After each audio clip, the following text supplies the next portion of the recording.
Vyrovnajú preto.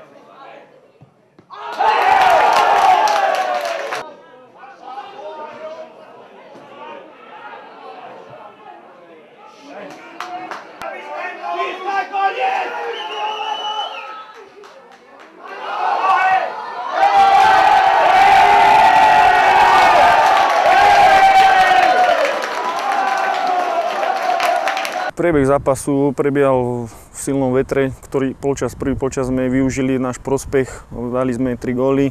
Po vetre druhý polčas sa nám vstup nevydaril, zase naopak super nám dal rýchly gól.